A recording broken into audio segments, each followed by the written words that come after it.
resenha é desse livro aqui, que embora seja um livro pequeno, né, fininho em páginas, é um baita de um livro, O Coração das Trevas, de Joseph Conrad. Sou Gisele Lance, copywriter de profissão, historiadora em formação, uma apaixonada pelo mundo das letras. We can slow dance naked. Inscrito nesse canal, se inscreve para você continuar acompanhando os conteúdos aqui que sempre vão girar em torno, né, como diz o nome, do mundo das letras, escrita, leituras. Às vezes a gente envereda mais para um lado comercial, copywriting e livros mais assim técnicos, né, sobre escrita persuasiva, mas muitas vezes nós vamos nos enveredar pelo mundo da literatura. E aí quem tiver comigo nessa, vamos que vamos, né? Coração das Trevas, esse livro que eu já até mencionei, ó, que esse aspecto dele ser fininho.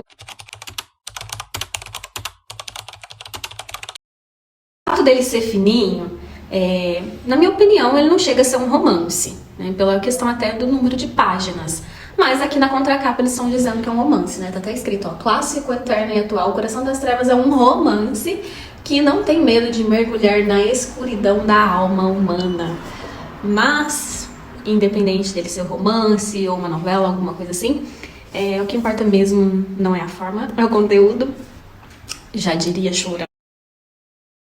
Falar um pouquinho sobre o conteúdo, mas vamos falar também depois, né, dessa edição, um contexto histórico também, que eu vou puxar um pouco a sardinha pro meu lado historiadora, porque é um baita de um livro, sem dúvida.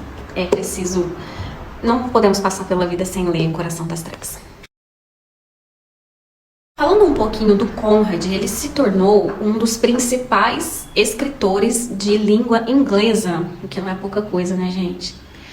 Contando que temos aí grandes nomes. William Shakespeare, Mary Shelley, James Joyce, George Orwell.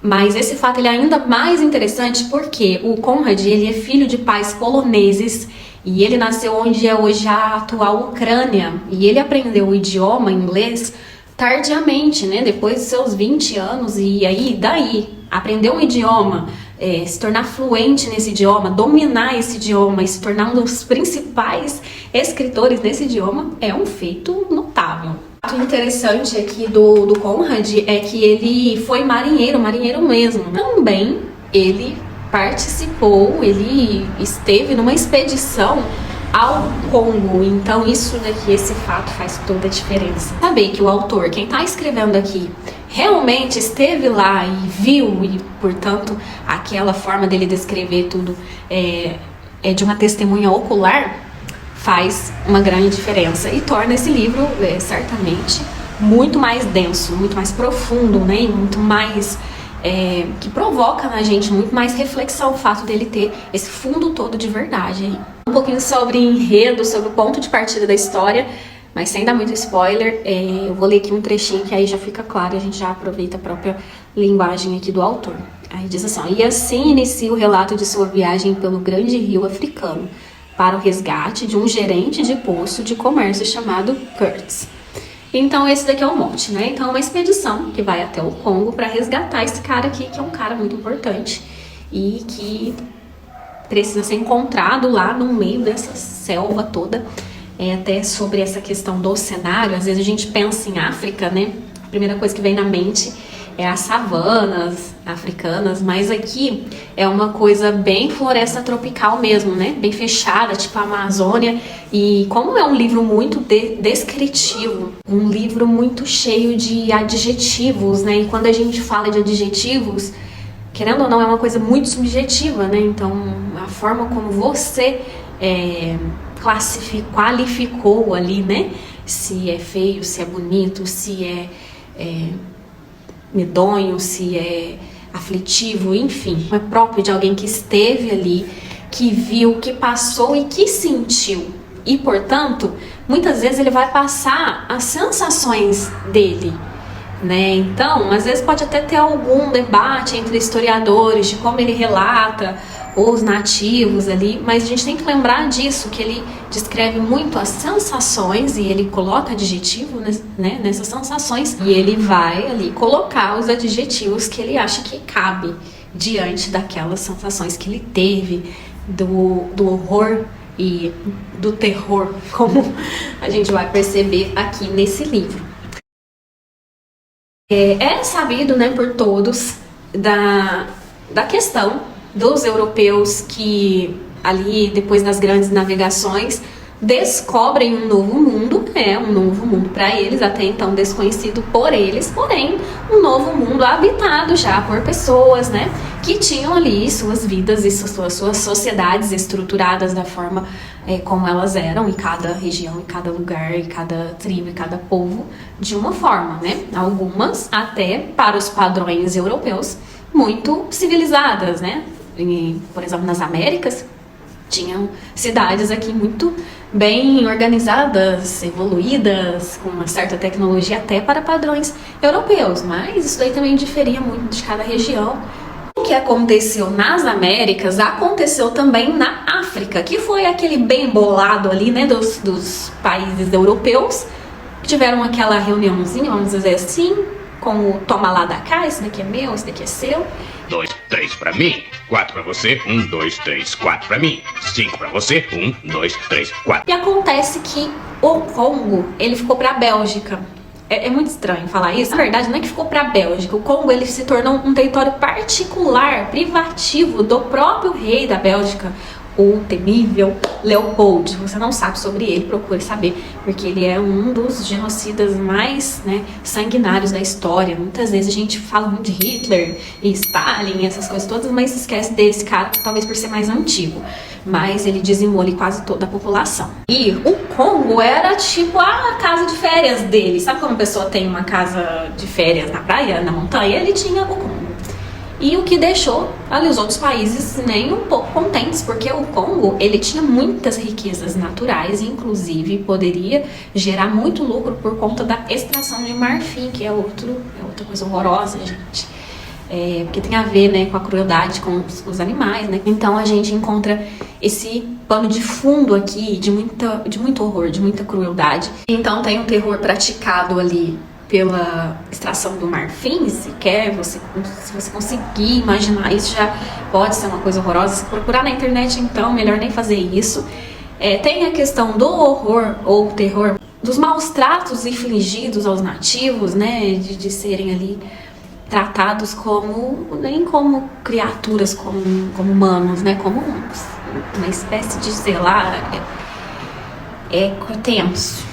É tenso. E ainda tem também, como eu estava dizendo, a prática dos próprios nativos, que às vezes, para nossa cultura, muito influenciada até pelo cristianismo e tal, é uma coisa muito chocante, né? Que são sacrifícios, canibalismo. E nós chegamos à mensagem, né? Que o humano, ele é capaz de fazer por dinheiro, por poder, por sucesso, por algum tipo de reconhecimento, destaque, né, algo que o diferencie, como a gente vai ver muito aqui na figura do Kurtz, né?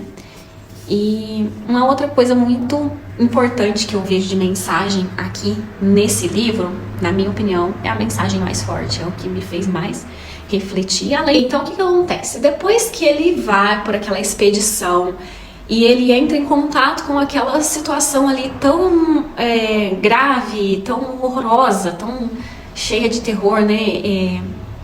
Difícil de digerir. Eu usar essa palavra é um pouco estranho, ainda mais quando se fala ali até de canibalismo, mas enfim, uma situação que provocou uma mudança. Então, logo ele se tornou um outro homem. Quando ele volta ali para civilização, ele vê aquelas pessoas, aquela sociedade também. Por isso que eu acho que o debate, até falei historiadores aqui, mas não sei se é bem historiadores. Alguns especialistas, eles questionam a forma como ele narra ali os nativos. Então eles questionam pelo fato dele, né, narrar como se nem fossem humanos, como se fossem figuras estranhas e como se tivesse aí talvez um racismo. O que eu acho que não é o caso, porque primeiro tem aquela coisa que eu falei da sensação, quando você tem aquela sensação, né, e aí você descreve a sua sensação, isso é muito particular, muito subjetivo, tá envolto em muitas outras coisas.